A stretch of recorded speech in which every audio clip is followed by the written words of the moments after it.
الحمدللہ رب العالمین والصلاة والسلام علی سید الانبیاء والمرسلین وعلی آلہ واصحابہ اجمعین اما بعد فاعوذ باللہ من الشیطان الرجیم بسم اللہ الرحمن الرحیم قال اللہ تبارک و تعالی فی القرآن الکریم وَلَا تَقُولُوا لِمَنْ يُقْتَلُ فِي سَبِيلِ اللَّهِ أَمْوَاتٌ بَلْ أَحْيَاءٌ وَلَكِنْ لَا تَشْعُرُونَ صدق اللہ المولانا العظیم وبلغنا رسولہ النبی الامین المکین المعین الکریم وَنَحْنُ عَلَىٰ ذَلِكَ لَمِنَ الشَّاهِدِينَ وَالشَّاكِرِينَ وَالْحَمْدُ لِلَّهِ رَبِّ الْعَالَمِينَ لِي خَمْسَةٌ أُطْفِي بِهَا حَرَّ الْوَبَاءِ الْحَاتِمَةِ الْمُصْطَفَى وَالْمُرْتَضَى وَابْنَاهُمَا وَالْفَاطِمَةِ از پے صدر الافاضل شیخ من جد من بدر منیر کیجئے امداد ہم سب کی یا غوث اعظم دستگیر۔ سب سے پہلے اپنے آقا و مولا حضور تاجدار مدینہ قرار قلب و سینہ مشک و عنبر سے معطر جن کا پسینہ روح فدا جناب احمد مجتبی محمد مصطفیٰ صلی اللہ تعالی علیہ وآلہ وسلم کی بارگاہ بے کس پناہ میں نہایتی عقیدت و محبت کے ساتھ درود شریف کا نذرانہ پیش کر لیں۔ پڑھیے بآواز بلند اللہم صلی علی سیدنا شفیعنا حبیبنا نبینا مولانا محمد وبارک وسلم صلو علیہ صلاۃ و سلام علیک یا سیدی یا سیدی یا سیدی یا رسول اللہ صلی اللہ تعالی علیہ وسلم۔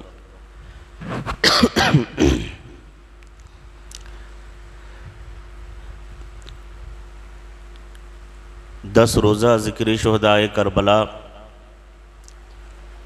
ذکر صحابہ، ذکر اہل بیت جو ہم اور آپ مسلسل سماعت کر رہے ہیں، آج اس کی آخری تقریب، آخری دن ہے۔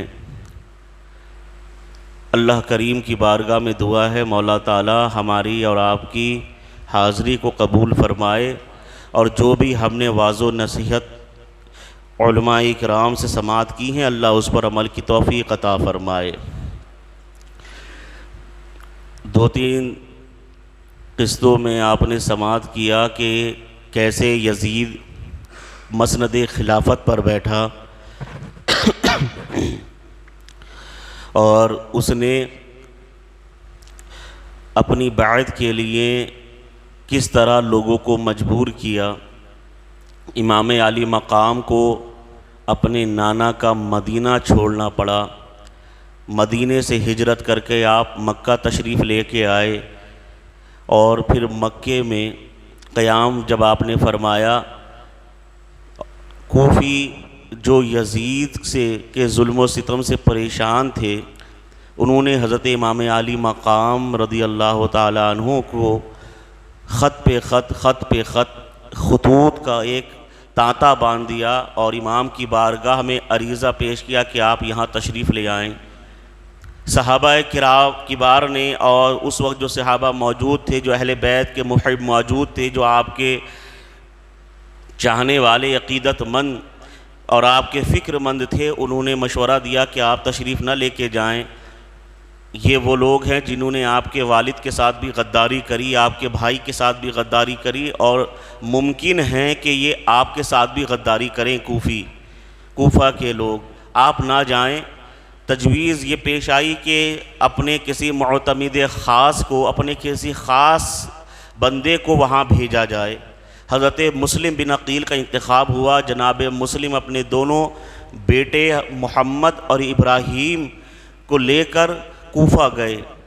پھر کوفہ والوں نے آپ کا بہت اچھا خیر مقدم کیا، بڑا استقبال کیا، آپ کے ہاتھ پر بیعت ہوئے ہزاروں کی تعداد میں۔ اس کے بعد جیسے ہی یزید کی طرف سے سختیاں بڑی، کارروائیاں شروع ہوئیں، تو کوفے کے لوگوں نے اپنا رنگ بدلنا شروع کر دیا، اور امام مسلم کے ساتھ جو 40,000 کا ایک جمع غفیر تھا، وہ سب کا سب اس طرح چھٹ گیا جیسے آسمان میں بادل نہیں دھواں ہوتا ہے اور ہلکی سی ہوا کے جھونکے سے آسمان صاف ہو جاتا ہے، ویسے ہی وہ تمام جو آپ کا عقیدت مندوں کا گروہ آیا تھا سب چھٹ کر صاف ہو گیا۔ امام مسلم شہید کیے گئے۔ جس تاریخ کو امام مسلم شہید کیے گئے تھے وہ ذی الحجہ یعنی قربانی کی 3 تاریخ تھی، اور یہی وہ دن تھا کہ جب امام عالی مقام حضرت امام حسین رضی اللہ تعالی عنہ نے مکے سے کوفے کی جانب روانگی شروع کری۔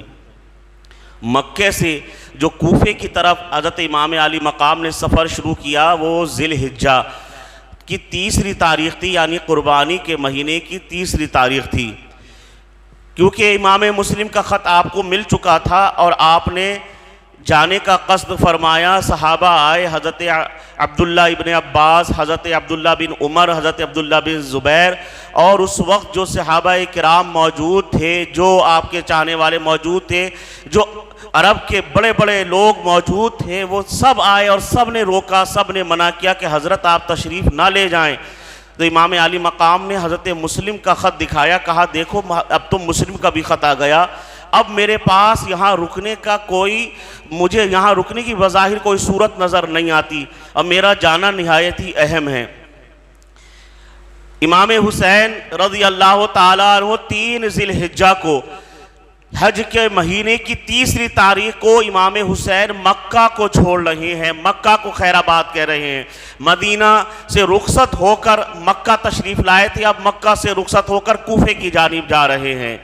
مکے سے کوفے کی جانب نکل رہے ہیں۔ پوری دنیا کے حجاج اس وقت مکے کے اندر موجود ہیں، پوری دنیا کے حج کرنے والے مکے کی جانب جا رہے ہیں، اور نبی کا نواسہ مکے سے آ رہا ہے، مکے سے نکل رہا ہے۔ یہ ظلم ستم بالائے ظلم کے تمام دنیا کے لوگ کعبے میں جا رہے ہیں، حج کرنے جا رہے ہیں، حجر اسود کا بوسہ لینے جا رہے ہیں، مقام ابراہیم پر رکعتین پڑھنے جا رہے ہیں، صفا و مروہ کی سعی کرنے جا رہے ہیں، مگر حضرت امام عالی مقام مکے سے نکل رہے ہیں۔ گویا پوری دنیا کا حجاج، پوری دنیا کا حاجی مکے جا رہا ہے، کعبہ جا رہا ہے، کعبہ کی پناہ لے رہا ہے، اور کعبہ حسین کی پناہ میں آ رہا ہے کہ حسین اگر آج تم نہ گئے تو قیامت تک پھر میرا طواف کرنے والا کوئی نظر نہ آئے گا۔ میری حرمت کی سلامتی آج حسین تمہارے ہاتھ میں ہے، میرا وقار آج حسین تمہارے ہاتھ میں ہے۔ حضرت امام عالی مقام وہاں سے نکلے اور کوفے کی جانب چل دیے۔ ابھی کچھ دور ہی چلے تھے کہ حضرت امام حسین کے بہنوئی، حضرت امام عالی مقام کے بہنوئی جناب سیدہ زینب کے شوہر حضرت عبداللہ ابن جعفر طیار رضی اللہ تعالی عنہ جو مکے میں موجود تھے، جب آپ کو پتہ چلا کہ امام یہاں سے تشریف لے گئے ہیں تو وہ تیزی سے گھوڑا دوڑاتے ہوئے پیچھے پیچھے آئے۔ 2-4 منزل کے بعد حضرت امام عالی مقام کے قافلے سے ملاقات ہوئی۔ امام عالی مقام کے پاس بیٹھے، بات چیت کری، اور بات چیت کرنے کے بعد کہا کہ حضرت آپ واپس چلیں، مکے تشریف لے کر چلے، کوفے کا ارادہ ترک کر دیں، کوفے کی جانب سفر نہ کریں، ارادہ ترک کر دیں۔ اور یہ دیکھیے میں مکے کے گورنر سے آپ کے لیے امان لکھوا کر لایا ہوں، مکے کے گورنر نے آپ کے لیے امان لکھ دی ہے کہ حسین جہاں تشریف لے آئیں ان کے ساتھ کوئی کارروائی نہیں ہوگی، کوئی سختی نہیں ہوگی، وہ جیسے چاہیں اپنی زندگی گزاریں، ہم حسین کو بڑی عزت و احترام کے ساتھ رکھیں گے۔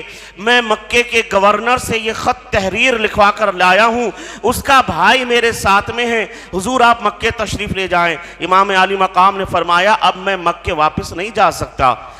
حضرت جعفر طیار کے بیٹے جناب عبداللہ جو حضرت امام حسین کے بہنوئی ہیں، جناب سیدہ زینب کے شوہر ہیں، وہ کہنے لگے کہ حضرت آخر وجہ کیا ہے کہ آپ کوفہ جانے کے لیے اتنا بزد کیوں ہیں؟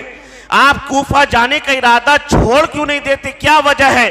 امام عالی مقام نے فرمایا کہ میں نے اپنے نانا سید عالم صلی اللہ علیہ وسلم کو خواب میں دیکھا، حضور نے مجھ سے ایک وعدہ کیا ہے، میں نے سرکار سے وعدہ کیا ہے، ہم دونوں نے ایک دوسرے سے وعدہ کیا ہے۔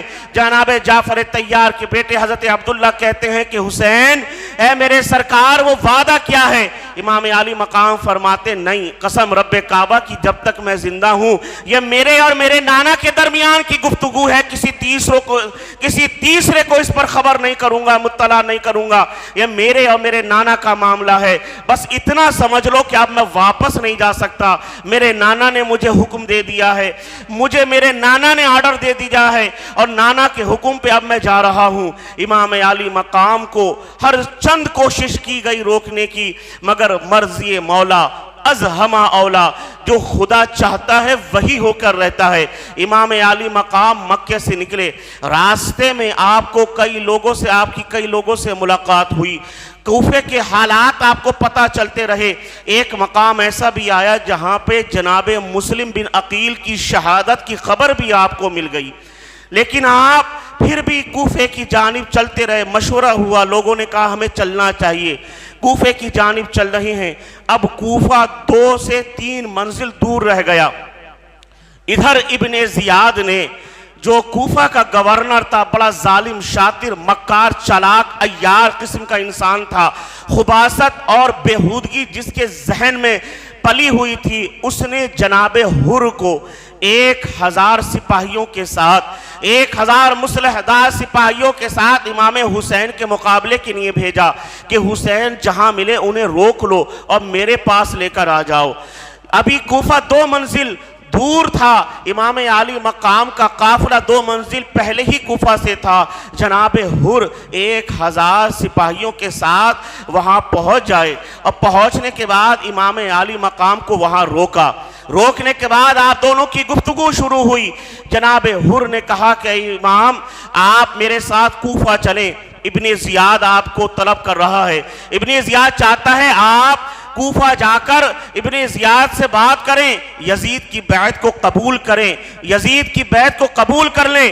امام عالی مقام حضرت امام حسین نے کہا دیکھو میں یہاں خود نہیں آیا، مجھے بلایا گیا ہے، خط پہ خط بھیج کر مجھے بلایا گیا ہے، مجھے پے در پے خطوط بھیج کر بلایا گیا ہے، منت و سماجت کی گئی ہے مجھے بلانے کی، میں یہاں خود نہیں آیا۔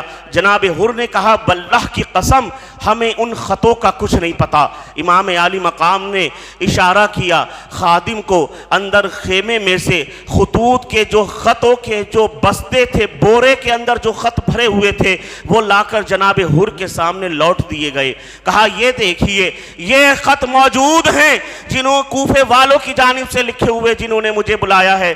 جناب حر نے کہا ہمیں اس سے کوئی سروکار نہیں، ہمیں اس سے کوئی مطلب نہیں، کس نے خط لکھا ہے، کس نے آپ کو بلایا ہے۔ اس وقت حکومت کا، گورنمنٹ کا یہ آرڈر ہے، یہ ابن زیاد گورنر کا یہ آرڈر ہے کہ آپ کو گرفتار کر کے اس کے پاس پہنچا دیا جائے۔ امام عالی مقام نے کہا تم کچھ دیر تعامل کرو، ٹھہر جاؤ، رک جاؤ، غور و فکر کر لو، اپنے خیمے یہاں لگا دو۔ امام عالی مقام وہاں پر ٹھہر گئے، 1000 سپاہی بھی وہاں ٹھہر گئے۔ ظہر کا وقت ہوا، امام عالی مقام نے ارشاد فرمایا جناب حر سے اگر تم چاہو تو اپنی نمازیں الگ پڑھ لو، اگر چاہو تو ہمارے ساتھ آ جاؤ۔ جناب حر نے کہا یا نواسہ رسول، اے سبت رسول، میں آپ کے پیچھے نمازیں پڑھوں یہ میرے لیے باعث فخر افتخار ہے۔ حضرت حر نے امام عالی مقام کے پیچھے ظہر کی نماز ادا کی، عصر کی نماز ادا کی۔ اس کے بعد امام عالی مقام نے فرمایا چلو ایک کام کرتے ہیں، تم مجھے کوفہ نہیں جانے دیتے، مت جانے دو، تم مجھے گرفتار کرنا چاہتے ہو تو ایک کام کرو مجھے واپس جانے دو، میں واپس اپنے گھر کو لوٹ جاتا ہوں، تمہارے گھر تمہارے شہر کو خیر آباد کہتا ہوں، تم سے کوئی طلب کوئی سودا نہیں کروں گا، تم سے کچھ نہیں مانگوں گا، میں اپنا واپس گھر چلا جاؤں گا یا کہیں بھی جا کر زندگی گزار لوں گا۔ مجھے تم کہیں بھی جانے کی مہلت دے دو۔ جناب حر نے کہا نہیں، یہ حکومت کا آرڈر ہے، آپ کو گرفتار کر کے ابن زیاد کے پاس لے کر جایا جائے۔ حضرت امام علی مقام نے کہا تو پھر ٹھیک ہے، ایک کام کرو، ہم کوفے کی جگہ کسی اور جانب کا رخ کرتے ہیں۔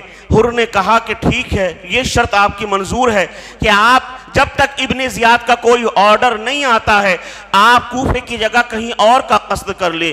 کوفے کی جانب جو سواریاں جا رہی تھیں، جو گھوڑے، اونٹ اور جانوروں کے جو رخ کوفے کی طرف تھے، امام علی مقام کے حکم سے وہ رخ موڑ دیے گئے۔ اب حضرت امام علی مقام کا قافلہ آگے آگے چل رہا ہے، جناب حر 1000 سپاہیوں کے ساتھ پیچھے پیچھے چل رہے ہیں۔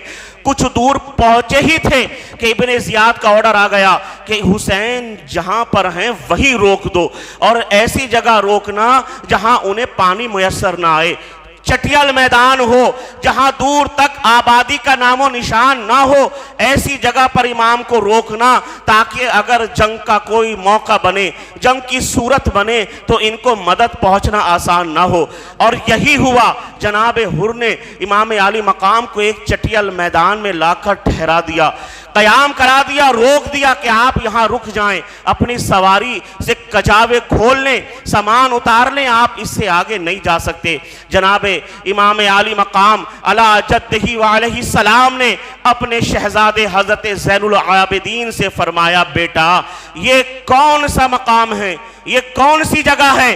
حضرت امام زین العابدین فرمانے لگے ابا جان اس جگہ کو کربلا کہتے ہیں، اس مقام کو کربلا کہتے ہیں۔ امام علی مقام نے کہا زین العابدین سے بیٹا اب سواریوں کو باندھ لو، اتر جاؤ، خیمے لگا دو، یہی ہمارا مقتل ہے، قتل ہونے کی جگہ ہماری یہی ہے، یہی ہمارے اونٹ باندھ دو، یہی گھوڑے باندھ دو، جس کی بشارت سید عالم صلی اللہ علیہ وسلم نے دی تھی وہ یہی مقام ہے۔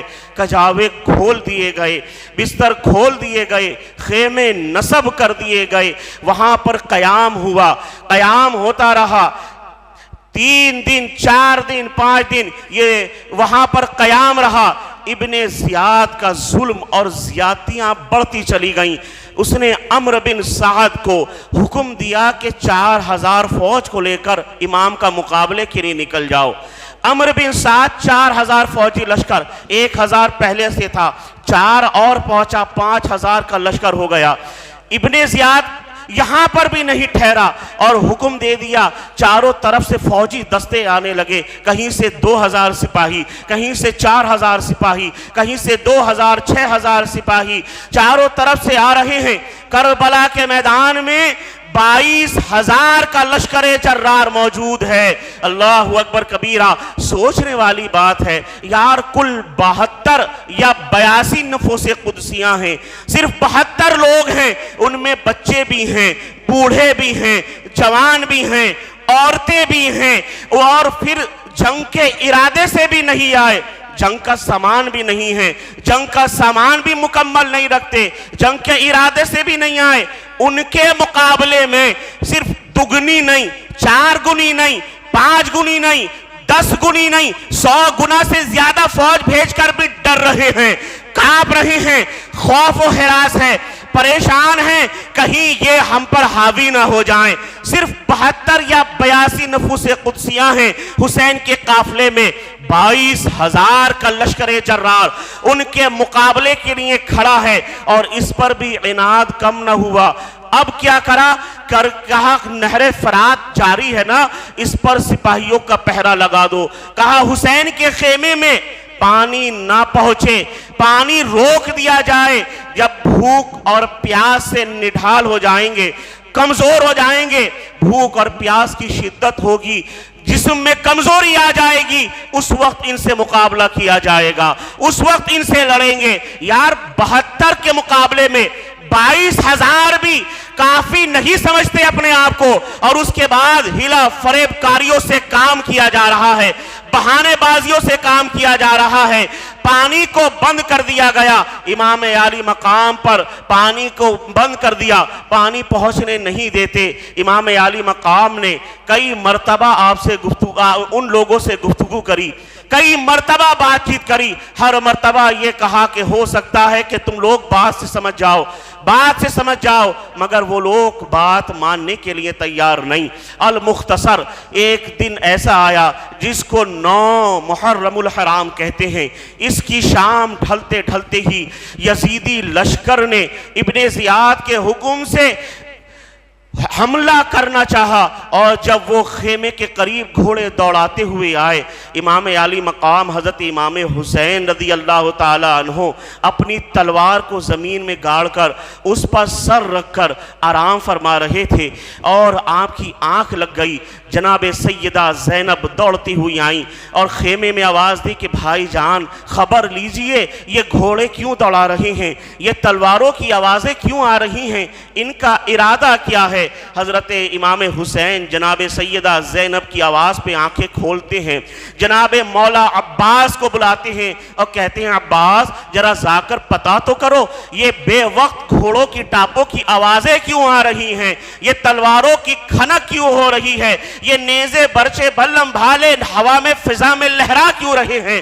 مولا عباس خیمے سے باہر تشریف لائے اور عمرو بن سعد سے پوچھا کہ کیا وجہ ہے، یہ بے وقت تم گھوڑے دوڑاتے ہوئے ہماری طرف کیوں آ رہے ہو؟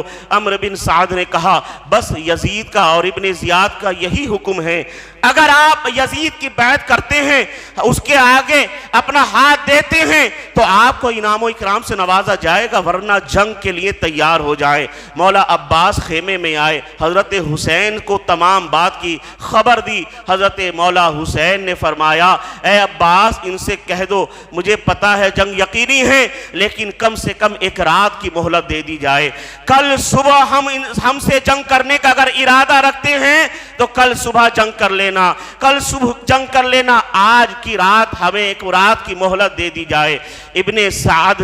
عمرو بن سعد نے یہ منظور کر لیا اور فوج کو واپس اپنی جگہ پر بھیج دیا گیا۔ حضرت عباس امام عالی مقام کے خیمے میں تشریف لائے اور جناب مولا عباس کہتے ہیں کہ بھائی جان میں جانتا ہوں کہ آپ کا فیصلہ کیا ہے، مجھے پتا ہے آپ یزید کے ہاتھ پہ تو کبھی بیعت کرنے والے نہیں، مجھے پتا ہے کل آپ کا فیصلہ کیا ہوگا، اور آپ بھی جانتے ہیں کہ آپ کل کیا فیصلہ لینے والے ہیں، تو پھر کل تک کے لیے ملتوی کیوں کر دی؟ آج ہی ان کو جہنم رسید کر دیتے، آج ہی ہماری تلواریں فیصلہ کر دیتی۔ جناب امام عالی مقام علی جدہ علیہ السلام نے فرمایا میرے بھائی عباس وجہ یہ ہے، مجھے پتا ہے یہ میرے قتل کیے بغیر مانیں گے نہیں، ان کے سر پر خون سوار ہے، یہ میرے قتل کے بغیر میرے خون سے اپنے ہاتھ کو رنگنا چاہتے ہیں، مگر میں یہ چاہتا ہوں کہ آج کی رات اپنے رب کے حضور عبادت کر لی جائے، اپنے رب کو راضی کر لیا جائے، اپنی پیشانیوں کو سجدوں سے سجا لیا جائے، زبانوں کو تلاوت سے سجا لیا جائے، اپنے دل کو ذکر الہی سے مطمئن کر لیا جائے۔ رات کی تاریکی ہے، کربلا کا خوفناک منظر ہے، ادھر 22,000 لشکر جرار اور ادھر چند نفوس قدسیہ، اس میں عورتیں ہیں، بچے ہیں، بوڑھے جوان ہیں، امام عالی مقام سب کو اکٹھا فرماتے ہیں۔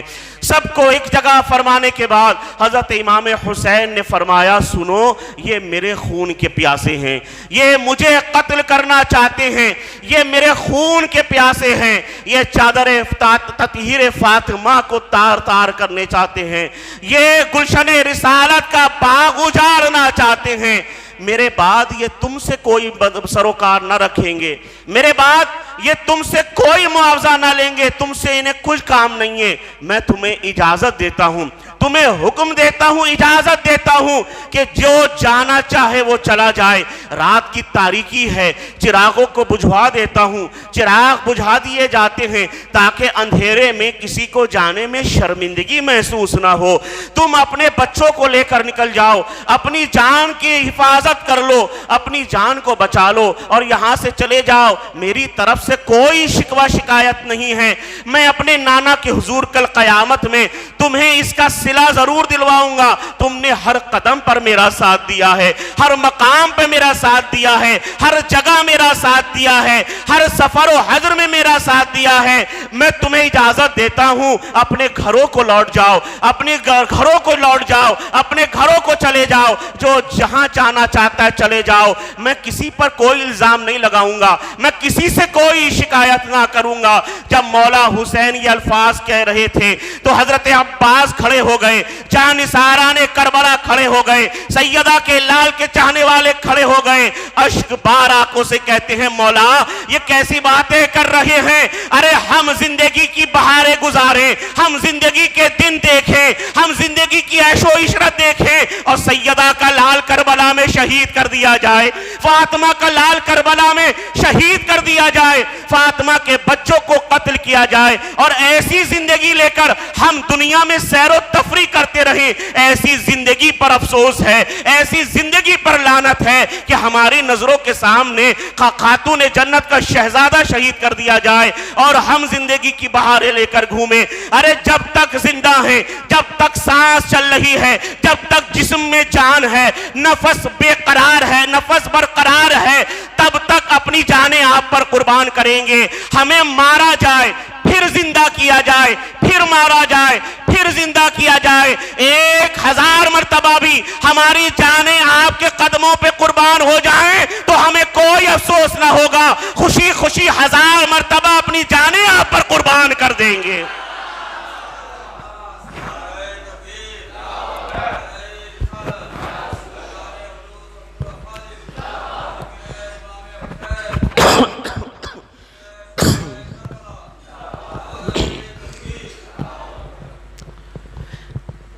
حضرت امام علی مقام کا یہ خطبہ سن کر تمام لوگ بیٹھے رہے، کوئی نہیں گیا۔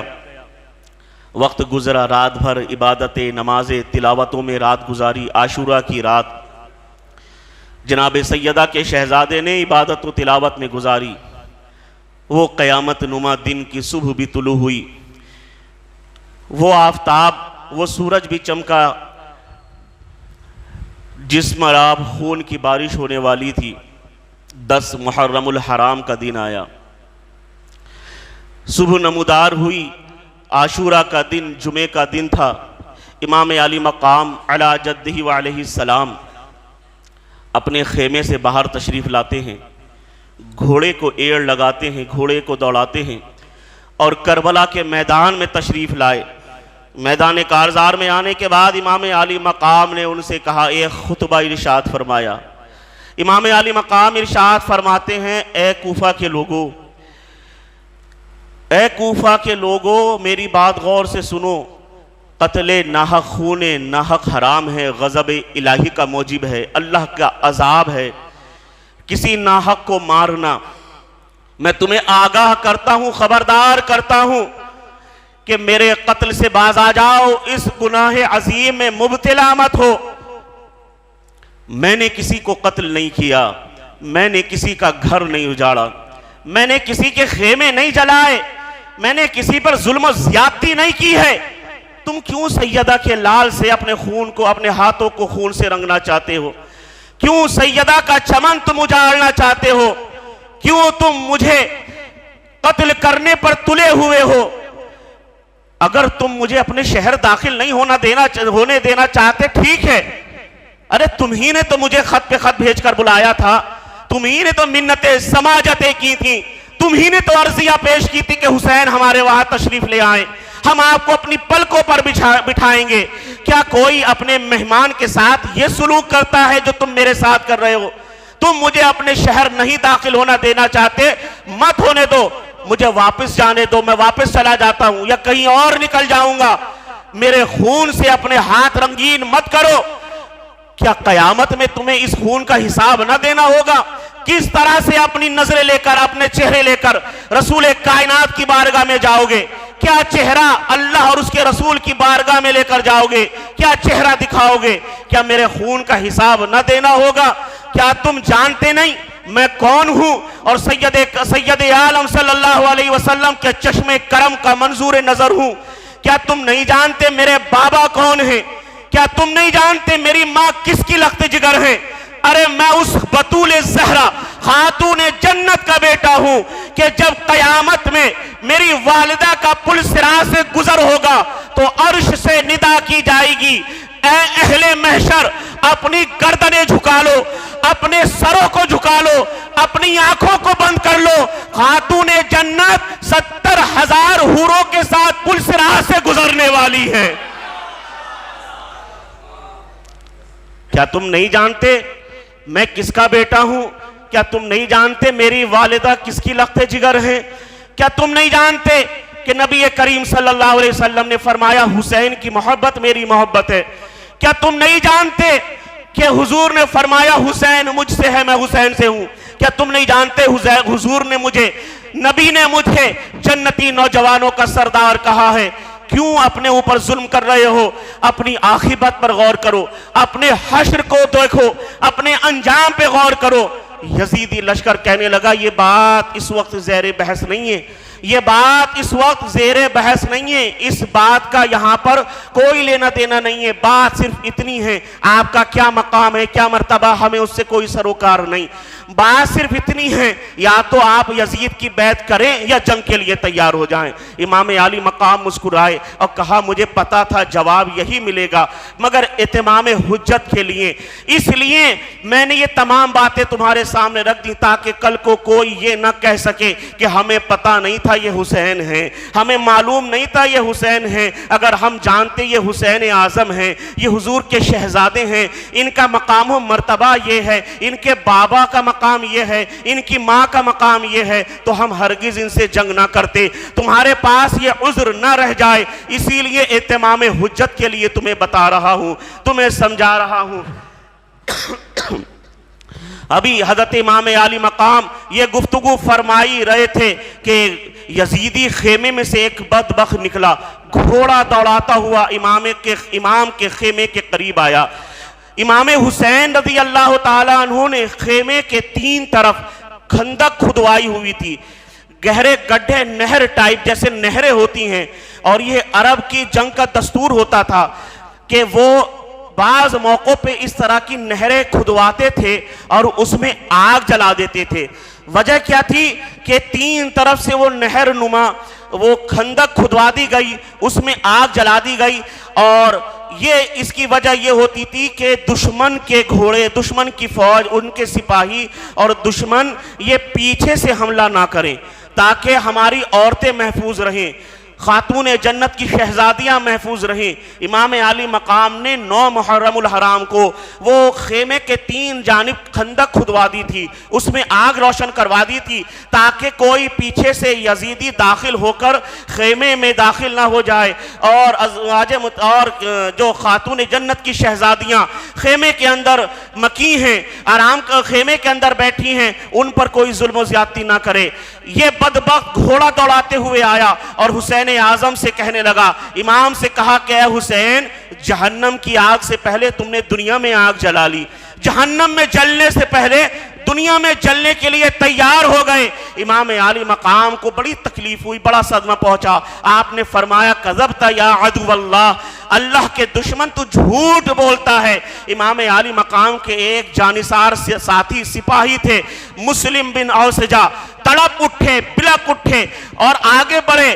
امام عالی مقام سے کہا حضور اجازت دیجئے، ابھی تیر کی بارش اس کے سینے پہ کر دوں، اس کا چہرہ بگاڑ کے رکھ دوں کہ سید شبابی اہل الجنہ جن کا لقب ہے، سبت رسول جن کا لقب ہے، ریحانت الرسول جن کا لقب ہے، جو حضور کے بیٹے اور جنتی جوانوں کے سردار ہیں، انہیں کہہ رہا ہے کہ آپ جہنم میں جائیں گے، میں ابھی اس کو تیر سے کام تمام کر دوں۔ حضرت مسلم بن اوسجہ پر امام عالی مقام نے فرمایا خبردار تیر نہ چلانا، میں نہیں چاہتا کہ جنگ کی ابتدا میری جانب سے ہو۔ اللہ اکبر، صبر و تحمل دیکھیں، صبر و تحمل برداشت دیکھیں کہ جب جنگ یقینی ہے اس وقت بھی امام حسین اپنی جانب سے پہل نہیں کر رہا ہے، تاکہ امت کے اوپر یہ بات نہ ہو کہ امام نے اپنی جانب سے تیر چلایا تھا تبھی جنگ ہوئی تھی۔ امام ہر حال میں چاہتے ہیں کہ یہ جہنم میں جانے سے بچ جائیں،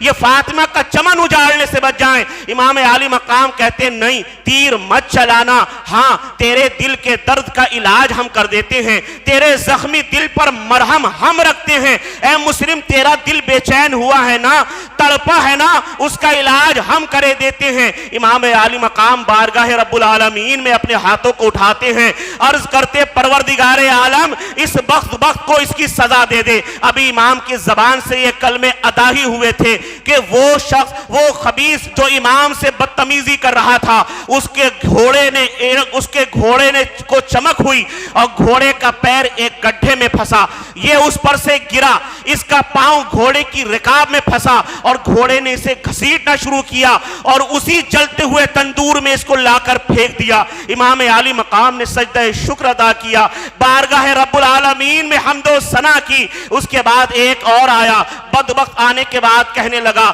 امام تمہیں حضور سے کیا نسبت، تمہیں سرکار سے کیا نسبت، تمہارا سرکار کا کیا لینا دینا۔ امام عالی مقام کو یہ بات بہت گہری لگی، کہا یا رب العالمین اس کو بھی اپنے انجام پر پہنچا۔ اس کے پیٹ میں شدید درد ہوا، درد میں ایسا محسوس ہوا، قضائے حاجت کے لیے بیٹھا، قضائے حاجت کو بیٹھا تھا، کالے بچھو نے اس کے ڈنگ مارا، اپنی ہی غلاظت میں لپٹنے لگا، تڑپنے لگا اور پورا ننگا برہنہ فوج کے سامنے، اپنے سپاہیوں کے سامنے بے چین بے قرار ہو کر دوڑ رہا تھا، مگر کہیں اسے راحت نصیب نہ ہوئی اور اپنی ہی غلاظت میں تڑپتے تڑپتے مر گیا۔ تیسرا ایک شخص آیا، آنے کے بعد کہنے لگا حسین وہ دیکھو نہر فرات کیسے موجیں مار رہا ہے، کیسے جوش مار رہا ہے، کیسے اٹھ رہا ہے، مگر افسوس تمہیں ایک قطرہ پانی اس سے نہیں ملے گا۔ آج گھوڑے کو پانی پینے کی اجازت ہے، گدھوں کھچروں کو پانی پینے کی اجازت ہے، اونٹ جانوروں کو پانی پینے کی اجازت ہے، مگر حسین تمہیں ایک قطرہ پانی پینے کی اجازت نہیں، تمہارے بچوں کو پانی پینے کی اجازت نہیں۔ امام عالی مقام نے جب یہ بات سنی تو اللہ کی بارگاہ میں عرض کیا مولا اس کو اس کے انجام تک پہنچا دے۔ اس کا گھوڑا دوڑا، یہ گھوڑا پکڑنے کے لیے دوڑا اور شدت پیاس اتنی حد کو پہنچی، اتنی پیاس کی شدت اسے لگی کہ العطش العطش، پانی پلائے، کوئی مجھے پانی پلا دو، پیاس کا حال ہے۔ یزیدی فوج اس کو پانی دیتے، پانی پیتا لیکن حلق سے نیچے نہیں اترا پانی، اور اسی پیاس کی شدت میں تڑپتے تڑپتے وہیں پر جہنم رسید ہو گیا۔ میں یہ کہنا چاہتا ہوں امام عالی مقام اپنی کرامتیں دکھا رہے تھے، اپنے جوہر دکھا رہے تھے، جہاں انہوں نے اپنی زبان سے اپنا خطبہ پڑھا تھا تو اپنی کرامتیں دکھا کر بھی یہ بات ظاہر کرنی چاہیے کہ اے یزیدیوں دیکھ لو میں کتنا مستجاب الدعوات ہوں، میں کتنا مستجاب الدعوات ہوں، اگر میں دعا کر دوں تو ابھی آسمان سے تمہارے اوپر آگ کی بارش ہو جائے، اگر میں حکم کر دوں مجھے مجبور مت سمجھنا کہ میں مجبور ہوں، میں تو اللہ کی رضا پر منظور ہوں، میں اللہ کی رضا پر مسرور ہوں، مجبور نہیں ہوں۔ ابھی حکم کر دوں نہر فرات میرے خیمے کے اندر داخل ہو جائے، ابھی حکم کر دوں آسمان سے فرشتوں کا نزول ہو جائے، تمہیں ملیاں میٹ کر کر رکھ دے۔ کسی نے کیا ہی خوب کہا تھا کہ آنسو گرے زمین پر گوہر نکل پڑے، نہر فرات خیمے کے اندر نکل پڑے۔ یہ امتحان صبر ہے، ورنہ حسین ہے انگلی زمین پہ رکھ دے تو کوثر نکل پڑے۔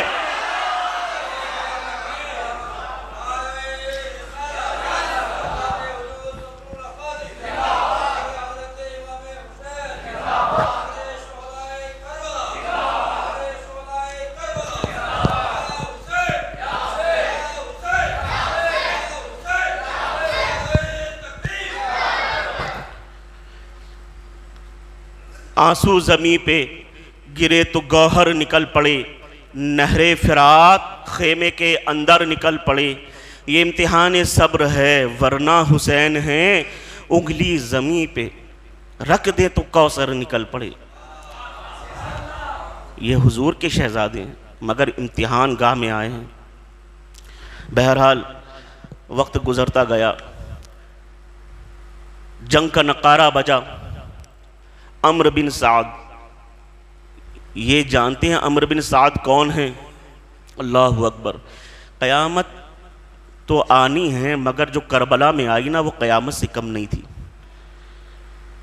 یہ عمرو بن سعد، اس نے خیمہ حسین پر تیر چلایا اور فوجیوں سے کہا گواہ رہنا، یزید کی بارگاہ میں گواہی دینا کہ حسین پر سب سے پہلا تیر میں نے چلایا ہے. عمرو بن سعد، یہ پتہ ہے آپ کو کون ہیں؟ حضور کے ایک صحابی ہیں، جلیل القدر صحابی، حضرت سعد ابن ابی وقاص رضی اللہ تعالیٰ عنہ، عشرہ مبشرہ میں ہیں.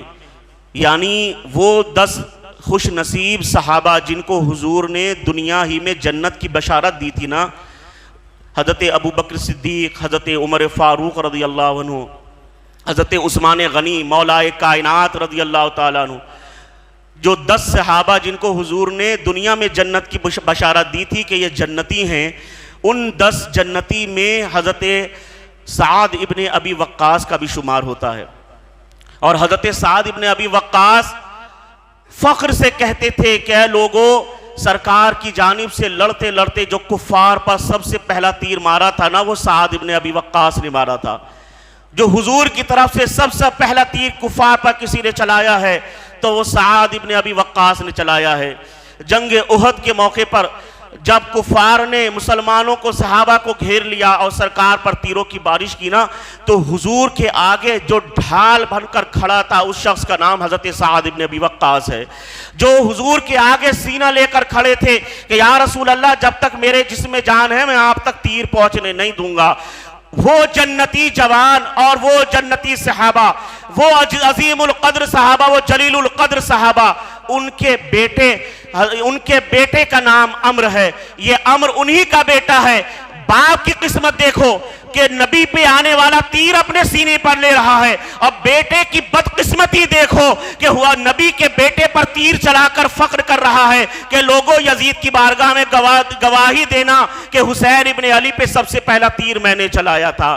باپ جنتی ہے، بیٹا انشاءاللہ ضرور جہنم رسید ہوگا. امام عالی مقام کے خیمے کی طرف تیر چلایا. جنگ کا آغاز ہوا، جنگ کا نقارہ بجا. جو گاؤں اور دیہات، جو قریب کے لوگوں تک جہاں تک خبر پہنچی تھی، وہ دوڑ کر حضرت امام عالی مقام کی خدمت میں پہنچ گئے. امام کی بارگاہ میں پہنچے اور عرض کرنے لگے کہ حضور جب تک ہم زندہ ہیں، ہمارے جسم میں جان ہیں، ہم شہزادہ رسول کو کربلا تو جانے نہیں دیں گے. ہم آپ کے بیٹوں کو، آپ کے بھائیوں کو کربلا جانے نہیں دیں گے. پہلے ہم اپنی جانیں حضور پر قربان کریں گے. ہمارے قتل کیے جانے کے بعد، ہمارے کٹ جانے کے بعد، ہمارے شہید ہو جانے کے بعد تب آپ جنگ میں جائیں، لیکن جب تک ہم زندہ ہیں سبت رسول کو ہم کربلا کے میدان میں جانے نہیں دیں گے. ضد کرنے لگے. امام عالی مقام نے ان کو اجازت دے دی. انہی جانثاروں میں ایک نام آتا ہے جناب وہب بن عبداللہ کلبی رضی اللہ تعالی عنہ کا. یہ بنی کلب کے خوبرو اور حسین و جمیل نوجوان تھے. امٹتی ہوئی جوانی، افوان شباب، بہاروں کے دن تھے. شادی کو ابھی صرف 17 ہی دن ہوئے تھے. کمرے کے اندر بیٹھے ہیں، اپنی بیوی سے محو گفتگو ہیں، باتیں ہو رہی ہیں. ابھی صرف 17 روز شادی کو ہوئے ہیں. جوانی کا عالم ہے، شباب کے دن ہیں، بہاروں کے دن ہیں، تمناؤں کے دن ہیں، آرزوؤں کے دن ہیں. میاں بیوی آپس میں خوشگوار ماحول میں بیٹھے ہوئے ہیں، ایک دوسرے سے باتیں کر رہے ہیں، ایک دوسرے کو دیکھ کر اپنے قلب کو سکون پہنچا رہے ہیں، دل کو آرام دے رہے ہیں کہ اتنے میں دروازے پہ دستک ہوتی ہے. حضرت وہب بن عبداللہ کلبی اٹھتے ہیں کہ اتنی رات کو دروازے پر کون آ گیا. جا کر دروازہ کھولا، دیکھا سامنے بوڑھی ماں، دروازے کے باہر ان کی بوڑھی ماں کھڑی ہوئی ہے. آنکھیں اشک بار ہیں، چہرے کی جھریاں اور سمٹ گئی ہیں، چہرے پر پریشانی کے آثار نمودار ہو رہے ہیں. بوڑھی ماں نے اپنے بیٹے کو دیکھا، اپنی باہیں بیٹے کے گلے میں ڈال دی اور زاروں قطار رونے لگی. جناب وہب نے جب ماں کو روتے ہوئے دیکھا دل بے چین ہو گیا. تڑپ اٹھے، عرض کرتے ہیں امی جان میں نے کبھی آپ پر کوئی زیادتی نہیں کی، کبھی آپ پر کوئی ظلم نہیں کیا، آپ سے اونچی آواز میں بات نہ کبھی کی ہے نہ کر سکتا ہوں. میں نے آپ کو کبھی تکلیف دینے کی نہ سوچی نہ کبھی سوچ سکتا ہوں. پھر بھی اگر مجھ سے کوئی غلطی سرزد ہوئی تو امی مجھے معاف کر دیں. بتائیں تو صحیح آپ کو کیا تکلیف پہنچی ہے, آپ کو کس چیز نے رلایا ہے, آپ کیوں پریشان ہیں؟ وہ بوڑھی خاتون کہتی ہے میرے بیٹے میں جانتی ہوں تو بڑا فرما بردار ہے, اطاعت شعار ہے, میرے حکم پر دوڑتا ہے. میرے بیٹے تو ایک واحد ایک لوتا میرا سہارا ہے, تو ہی میری زندگی کا آسرا ہے, تو ہی میرے بڑھاپے کا سہارا ہے. تجھی کو دیکھ کے میرے دل کو سکون ملتا ہے, بے قرار دل قرار پاتا ہے. تجھی کو دیکھ کر میری آنکھیں ٹھنڈی ہوتی ہیں. میرے چہیتے بیٹے آج بات کچھ اور ہے. کہا امی بتائیں تو صحیح بات کیا ہے؟ کہا آج کربلا میں نبی کا نواسا, جگر گوشہ رسول, شہزادہ رسول, خاتون جنت کا بیٹا, امام عالی مقام دشت کربلا میں مبتلا مصیبت و جفا ہے. آج ان پر ظلم و ستم کے پہاڑ توڑے جا رہے ہیں, آج ان کے بچوں کو پریشان کیا جا رہا ہے. اے بیٹا میں نے تجھے بڑے ناز سے پالا ہے, بڑے ناز و نام سے پالا ہے, بڑی حسرتوں سے پالا ہے, بڑی تمناؤں سے پروان چڑھایا ہے. اے میرے چہیتے بیٹے ابھی چند دن تو ہوئے ہیں کہ تیرے سر پر پھولوں کا صحرا سجایا تھا, ابھی چند دن ہی تو ہوئے ہیں کہ تیری دلہن کو سجا کر تیرے پاس لے کر آئی تھی, ابھی چند دن ہی تو ہوئے ہیں کہ ابھی تجھے میں نے دولہا بنایا تھا, ابھی تیرا بستر تو نشاط گرمی ہے, تمناؤں کے دن ہیں, آرزوؤں کے دن ہیں. مگر میں یہ چاہتی ہوں بیٹے اپنی جان کو اگر مجھے راضی کرنا چاہتا ہے, ماں کو خوش دیکھنا چاہتا ہے تو اپنی جان کو شہزادہ رسول پہ قربان کر دے, اپنی جان کا صدقہ سیدہ کے لال پر لٹا دے. اے بیٹے اگر تو مجھے خوش دیکھنا چاہتا ہے, فرما بردار بیٹا اپنے والدہ کے ہاتھوں کو پکڑتا ہے, بوسہ دیتا ہے, چومتا ہے, عرض کرتا ہے امی جان یہ جان تو اسی لیے ہی ہے کہ سیدہ کے بیٹوں پہ قربان ہو جائے, نبی کے نواسوں پہ قربان ہو جائے, یہ جان تو اسی دن کے لیے پالی گئی ہے. آپ فکر نہ کریں, میں ابھی اندر جاتا ہوں. وہ بیوی جو میرے انتظار میں ہیں, جس کی حسرت اور نگاہ میرے علاوہ کسی کی طرف اٹھتی نہیں, جس کی محبت کا ایک لوتا مرکز صرف میں ہی ہوں, جس کی تمناؤں آرزوؤں کا ایک لوتا مرکز صرف میں ہی ہوں, اس بیوی کو بھی جا کر سمجھا لوں. ماں نے ہاتھ پکڑا, ہاتھ پکڑ کر کہا بیٹا ابھی جوانی کے دن ہیں, شباب کا عالم ہے, عورت ناقص العقل ہوتی ہے. میں نہیں چاہتی کہ یہ سعادت جو تمہارے نصیب میں آنے والی ہے, یہ خوش بختی جو تمہارے مقدر بننے والی ہے, کہیں اپنی بیوی کے کہنے پر اس سے منہ نہ موڑ لینا, بیوی سے کہنے پر اس سے انحراف مت کر جانا. بیٹے نے ماں کے ہاتھوں کو پکڑا, کہا امی جان یہ تو شہزادہ رسول کا گرویدہ ہے, یہ دل تو محبت رسول اور حب اہل بیت میں بک چکا ہے, اب اس کو کوئی دوسرا نہیں خرید سکتا. اندر کمرے میں آئے, بیوی ماں بیٹے کی باتوں کو سن رہی تھی. اس بیوی نے نوجوان کو دیکھا, تلوار اٹھائی, ہاتھ میں رکھی اور کہا میں آپ کو نہیں روکوں گی, میں آپ پر ضد نہیں کروں گی, مجھے پتا ہے آپ ایسی جگہ جا رہے ہیں جہاں سے پلٹ کر نہیں آئیں گے, آپ ایسے لڑائی میں جا رہے ہیں جہاں شہید ہونا یقینی ہے. یزیدی فوج 22,000 لشکر جرار اور حسین اپنے چند نفوس قدسیہ کے ساتھ میدان کربلا میں ہیں, آپ وہاں سے بچ کر نہیں آئیں گے. میں بیوہ ہو جاؤں گی, میرے سر سے میرے ارمانوں کا خواب کی طرح تعبیر کو مٹا دیا جائے گا, ارمانوں کے بادل میرے سر سے چھاٹ دیے جائیں گے. مگر میں ایک تمنا رکھتی ہوں کہ میں نے سنا ہے جب شہید شہادت کے وقت گھوڑے سے گرتا ہے, شہادت کے وقت گھوڑے سے نیچے آتا ہے تو حوروں کی گود میں آتا ہے. جب آپ کو حوران جنت لینے کے لیے آئیں اور آپ جنتی مکی بنے, جنت میں پہنچیں تو مجھے نہ بھول جانا, میرا ہاتھ پکڑ کر جنت میں لے کر جانا. یہ کہتے ہوئے بیوی ان کے پاس آئی. اب بیوی کو اور ماں کو لے کر جناب وہب بن عبداللہ کلبی پہنچتے ہیں امام عالی مقام کی بارگاہ میں. حضرت امام حسین کی بارگاہ میں پہنچے, امام عالی مقام کی بارگاہ میں جا کر نوجوان کہتا ہے حضور اپنی جان کا نذرانہ آپ کی بارگاہ میں پیش کرنے آیا ہوں, اگر قبول فرما لے تو میرے لیے ذریعہ نجات بن جائے. میری ماں کی تمنا یہی ہے, آرزو یہی ہے. اس بوڑھی ماں نے اسی دن کے لیے مجھے پال پوس کر بڑا کیا ہے, اپنا خون جگر پلایا ہے کہ میں شہزادہ رسول پر قربان ہو جاؤں. یا حضور اے سبط رسول مجھے اپنی غلامی میں قبول فرمائیں اور شہادت پانے کا یہ موقع مجھ سے نہ چھینے, یزیدیوں سے لڑنے کا یہ موقع ہم سے نہ چھینے. امام عالی مقام نے جب وہب بن عبداللہ کلبی کی بات سنی, آپ نے مسکرا کر کہا کہ اگر تمہارا شوق شہادت کا اتنا بلند ہے تو میں تمہیں نہیں روکتا. پھر حضرت امام عالی مقام سے وہ بیوی خاتون عرض کرتی ہے کہ میرا شوہر تو کربلا میں جا کر آپ پر اپنی جان قربان کر دے گا, مگر افسوس عورتوں کو میدان کارزار میں جانے کی اجازت نہیں ہے, جنگ میں جانے کی اجازت نہیں ہے, ورنہ ہم بھی جا کر اپنی جانیں آپ پر قربان کرتے. مگر سبط رسول اے امام, ہم اگر کربلا کے میدان میں نہیں جا سکتے تو کیا ہوا, یہ شوہر میرا کربلا میں جا رہا ہے, اس کے بعد میرا کوئی سہارا نہیں ہے, میرا باپ بھی نہیں ہے جو مجھے پال لے, میری ماں بھی نہیں ہے جو دست شفقت میرے سر پر رکھ دے, میرا کوئی حقیقی بھائی بھی نہیں ہے جو میرا سہارا بن جائے, میرا کوئی عزیز رشتہ دار بھی نہیں ہے, میں کس کے در پر پڑی رہوں گی. یا سبط رسول ایک عرض آپ سے کرنی ہے کہ میرا شوہر تو کربلا میں جا رہا ہے, مجھے اپنی کنیزوں میں شمار فرما لیں, اپنی بیویوں کی خدمت میں رکھ دے تاکہ میں سیدہ کی بیٹیوں کی خدمت کر کے اپنی زندگی کو گزار لوں. ابھی یہ بات ہو رہی تھی, امام عالی مقام نے اس کو اجازت دی. اب وہب ابن عبداللہ کلبی میدان کارزار میں آئے, بڑی جواں مردی سے لڑے, بڑی بہادری سے لڑے, جس طرف رخ کیا صفے کی صفے درہم برہم کر کے ڈال دی, جس طرف رخ کیا صفے کی صفے اکھاڑ کر رکھ دی. امام عالی مقام کے اس شیر نے یزیدی بھیڑیے گاجر مولی کی طرح کٹ کر کربلا کے میدان میں گر رہے تھے. یہ نوجوان لڑتے لڑتے تھکا واپس خیمے کی طرف آیا, اپنی والدہ سے کہا امی کیا اب مجھ سے راضی ہو, کیا اب مجھ سے خوش ہو. والدہ نے چہرہ حضرت امام حسین کی جانب پھیر لیا. اس نوجوان نے گھوڑے کو ایڑ لگائی, بیوی کے پاس پہنچا اور اس کے سر پر دستے کرم رکھا اور پھر میدان میں پہنچ گیا.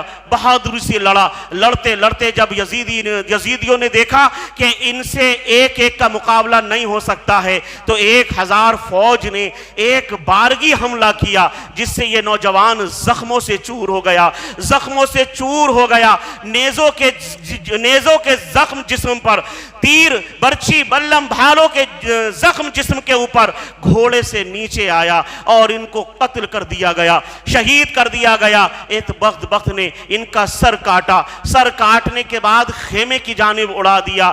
بوڑھی ماں دوڑ کر گئی, اپنے بیٹے کا سر اپنی گود میں لیا, آنچل سے اس کے چہرے کو صاف کیا, گرد و غبار کو صاف کیا, آنکھوں کو چوما, پیشانی کو چوما اور کہا بیٹے آج اب میں تجھ سے راضی ہو گئی ہوں, اب میں تجھ سے خوش ہو گئی ہوں, اب میں تجھ سے راضی ہو گئی ہوں, تو نے میرے دودھ کا حق ادا کر دیا, اپنی جان سیدہ کے بیٹے پہ قربان کر دی. پھر وہ سر لے جا کر بہو کی گود میں دے دیا. بہو نے اس سر کو لیا, اپنی حسرت بری نگاہوں سے دیکھا اور اپنے دامن میں اس کو سمیٹا, اپنی باہوں میں اس کو جکڑا, اس کے سر پر رخسار پر پیار کیا اور اس شدت سے روئی کہ اس کی بھی روح قفس انصری سے پرواز کر گئی اور اس نے بھی جنت کی راہ اختیار کر لی. اللہ اکبر کبیرہ. یہ شہزادہ رسول سبط پیغمبر حضرت امام عالی مقام رضی اللہ تعالیٰ عنہ کے جانثاروں کا حال تھا. ایک ایک کر کے سب شہید ہوتے چلے گئے.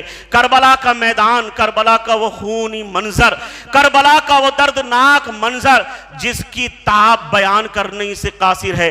کوئی زبان اس کی حق بیانی کر دے, یہ کسی زبان میں تاب نہیں. وہ خونی منظر کربلا میں جانثاران شہدائے کربلا ایک ایک کر کے شہید ہوتے چلے گئے. امام عالی مقام کے چاہنے والے ماننے والے ایک ایک کر کے شہید ہوتے چلے گئے. اب شیر خدا کے شیروں کا موقع آیا, جب جتنے خدا موالی چاہنے والے جتنے تھے سب شہید ہو گئے. اب صرف خاندان نبوت بچا ہے, امام حسین بچے ہیں, آپ کے بھائی بھتیجے بھانجے بچے ہیں, اب صرف گھر والے رہ گئے ہیں. اب شیر خدا کے شیروں نے اپنے آپ کو سنبھالا اور ان کے گھوڑے نے میدان کارزار پر حملے کی تیاری شروع کر لی.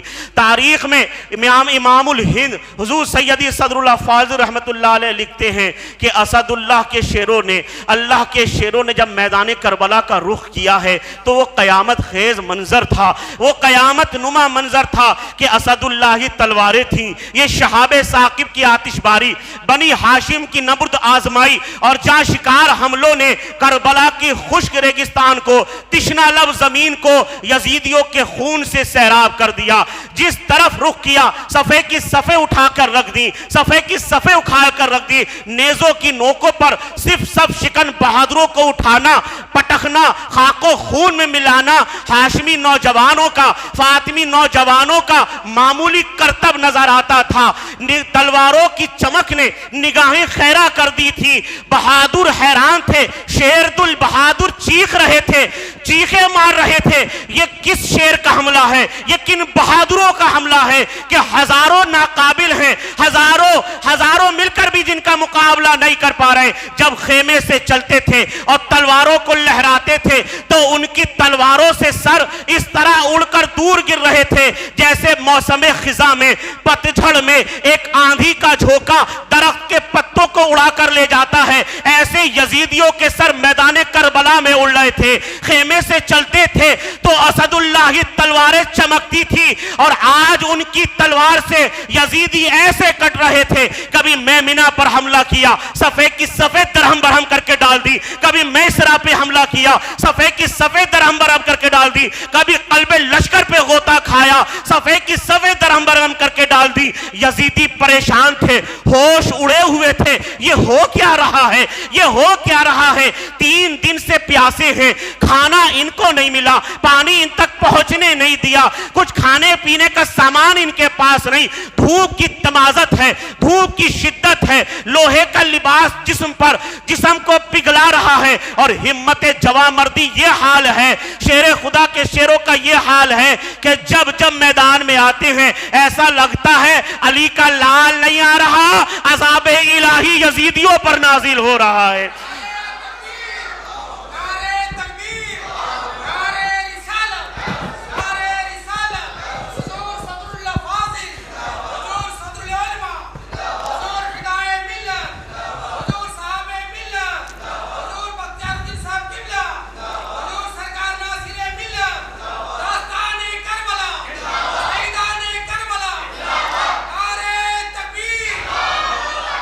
عمر بن سعد نے خود اعتراف کیا کہ اگر مکاریوں سے، فریب کاریوں سے، چالاکیوں سے، عیاریوں سے اگر ہم کام نہ لیتے نا تو حسینی نوجوان ایک نوجوان ہمارے لشکر کو تباہ و برباد کر دیتا۔ ایک کر کے تمام شہزادے شہید ہوتے چلے گئے، تمام شہزادوں کو شہید کر دیا گیا۔ امام پاک خیمے میں آئے، اچھا حضرت علی اکبر بھی شہید ہوئے، حضرت قاسم بھی شہید ہوئے، حضرت عباس بھی شہید ہو گئے۔ اب امام علی مقام حضرت امام حسین خیمے کی طرف آ رہے ہیں۔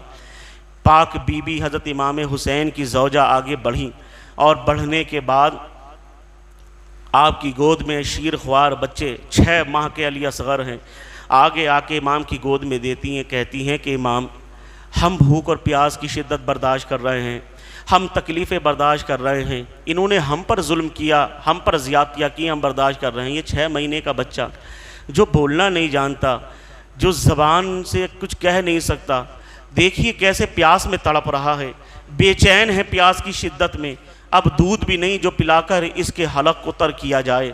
ان یزیدیوں سے کہیے، ان ظالموں سے کہیے کہ اس بچے پہ تو ترس کھائیں، اس بچے پہ تو رحم کھائیں، اس بچے کو تو اس بچے کی پیاس کو بٹا دیں، اس کے لیے پانی دے دیں۔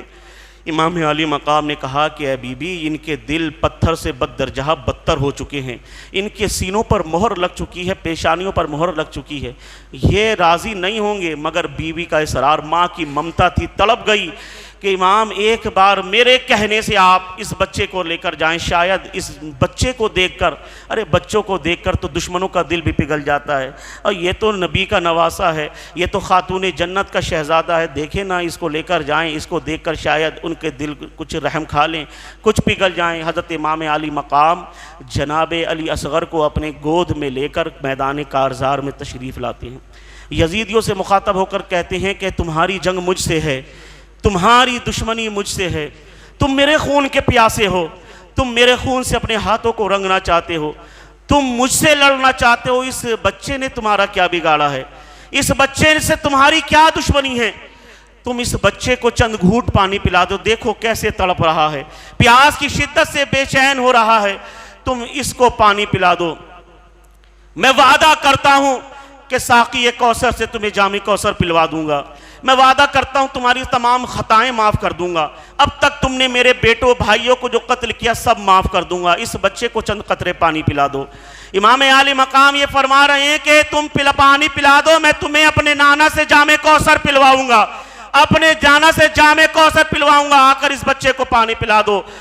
پانی کیا آتا، ہرملہ کا اڑتا ہوا تیر آیا اور ننھے علی اصغر کے حلقوم میں ان کے گلے میں آ کر پیوست ہو گیا، خون کا پھوارہ نکلا، خون نکلا امام عالی مقام کے چلو میں آ گیا۔ حضرت امام عالی مقام نے اس تیر کو گلے سے نکالا اور ارشاد فرماتے ہیں کہ جناب ابراہیم نے جب اسماعیل کو اپنے بیٹے کو ذبح کرنا چاہا تو پہلے آنکھوں پر پٹی باندھ لی، کہیں بیٹے کی تکلیف سے اپنا ارادہ نہ بدل لیں۔ قربان کرنے گئے جب جناب ابراہیم نے اپنے بیٹے اسماعیل کو آنکھوں پر پٹی باندھی تھی، آج اگر ابراہیم ہوتے میں ان سے کہتا یہ دیکھو میرے بچے میری آنکھوں کے سامنے قتل کیے جا رہے ہیں۔ حسین برداشت کر رہا ہے، صبر کر رہا ہے، اپنے نانا کے دین کے خاطر آج اپنے بچوں کو کھلی آنکھوں سے قربان کر رہا ہے، صبر کر رہا ہے، برداشت کر رہا ہے۔ امام عالی مقام اس بچے کو لے کر جب خیمے میں آئے نا اور بچے کو سکون سے دیکھا ماں نے، تو ماں نے سمجھا شاید بچے کو پانی مل گیا ہے، تبھی بچہ سکون سے ہے، اطمینان سے ہے، اب وہ تڑپ نہیں ہے، اب وہ بے چینی بے قراری نہیں ہے، لگتا ہے کہ بچے کو پانی مل گیا ہے۔ ماں نے آگے بڑھ کر کہا کہ شاید بچے کو پانی دے دیا گیا۔ امام عالی مقام نے فرمایا کہ یہ بھی اپنے نانا سے جام کوثر پینے کے لیے اپنے بھائیوں کی صفوں میں شامل ہو گیا۔ کسی نے کیا یہ خوب کہا تھا کہ دودھ پیتا ہوا بچہ یہ صدا دیتا ہے، دودھ پیتا ہوا بچہ بھی یہ صدا دیتا ہے، ہرملہ سامنے آ دھمکیاں کیا دیتا ہے، نام اصغر ہے میرا، ہوں میں علی کا پوتا، انگلیوں پہ جو در خیبر کو نچا دیتا ہے، انگلیوں پہ در خیبر کو جو نچا دیتا ہے۔ حضرت امام عالی مقام کے ساتھ وہ ظلم اور وہ زیادتی ہوئی جس کو زمانہ پیش نہیں کر سکتا، جس کی زمانہ مثال پیش نہیں کر سکتا۔ امام عالی مقام کے صبر و تحمل کی، آپ نے اپنے بچوں کو قربان کیا، اپنے آپ کو قربان کیا، مگر کلمہ ناحق زبان پر آنے نہیں دیا، کلمہ ناشکری زبان پر آنے نہ دیا، بس ایک ہی بات کہتے تھے، ہم تو اللہ کی رضا پہ راضی ہیں، ہم تو اللہ کی رضا پہ راضی ہیں، ہم تو اللہ کی رضا پہ راضی ہیں، بس یہی کہتے رہے۔ ان ظالموں نے سب کو قتل کیا، امام عالی مقام بھی میدان میں آئے، امام عالی مقام کے ساتھ بھی ظلم و زیادتی کی۔ اس شہزادے کو جن کو منتیں سماجتیں کر کے بلایا تھا ان پر تیروں کا مینا برسایا گیا، ان کے لباس کو چھلنی کر دیا گیا، تلواروں کی بارشیں کی گئی، وہ پیشانی جس کو رسول خدا چوما کرتے تھے اس پر تیروں کی بارش ہو رہی ہے، وہ سینہ مبارک جس کو حضور سہلایا کرتے تھے اپنے سینے سے لگایا کرتے تھے آج تلواروں سے چھلنی ہوا پڑا ہے۔ خاتون جنت کا شہزادہ، خاتون جنت کا لخت جگر میدان کربلا میں اکیلا ہے، آج بھائی عباس بھی نہیں جو حسین کو سنبھالے، اکبر و قاسم بھی نہیں جو بابا کے بازو بن کر کھڑے ہو جائے، حسین تنے تنہا میدان کارزار میں لڑتے جا رہے ہیں۔ یزیدیوں نے یکبارگی حملہ کیا، امام عالی مقام شہید کر دیے جاتے ہیں۔ اللہ اکبر کبیرہ، وہ سر حسین جس کو حضور چوما کرتے تھے نیزے کی نوک پر بلند کر دیا گیا ہے، لاش پر امام عالی مقام کے جسم ناس پر گھوڑے دوڑائے جاتے ہیں، گھوڑوں سے امام کے جسم اطہر کو پامال کیا جاتا ہے۔ امام عالی مقام کے ساتھ وہ ظلم و زیادتی ہوتی ہے کہ میں کہتا ہوں کہ یہ تاریخ اسلام کی زیادتی نہیں، تاریخ اسلام کی زیادتی نہیں، یہ صرف تاریخ اسلام کی زیادتی نہیں، تاریخ انسانیت کی زیادتی ہے۔ تاریخ انسانیت میں سب سے دردناک اور خوفناک کوئی واقعہ ہے تو واقعہ کربلا ہے، جہاں مہمان کو بلا کر وہ سلوک کیا جاتا ہے کہ آج دیکھنے والے کہتے ہیں کہ لباس ہے پھٹا ہوا، غبار میں اٹا ہوا، تمام جسم نازنی چھدا ہوا کٹا ہوا، یہ کون ذی وقار ہے، بلا کا شہ سوار ہے کہ ہے ہزاروں قاتلوں کے سامنے ڈٹا ہوا۔ کسی نے پکار کر کہا تھا یہ حسن کا چھوٹا بھائی ہے، یہ فاطمہ کا چین ہے، علی کا لاڈلا پسر، نبی کا نور عین ہے، یہ بالیقی حسین ہے، یہ بالیقی حسین ہے، یہ بالیقی حسین ہے، یہ بالیقی حسین ہے۔ لباس ہے پھٹا ہوا، غبار میں اٹا ہوا، تمام جسم نازنی چھدا ہوا کٹا ہوا، یہ کون ذی وقار ہے، بلا کا شہ سوار ہے کہ ہے ہزاروں قاتلوں کے سامنے ڈٹا ہوا، حسن کا چھوٹا بھائی ہے، یہ فاطمہ کا چین ہے، علی کا لاڈلا پسر، نبی کا نور عین ہے، یہ بالیقین حسین ہے، یہ بالیقین حسین ہے۔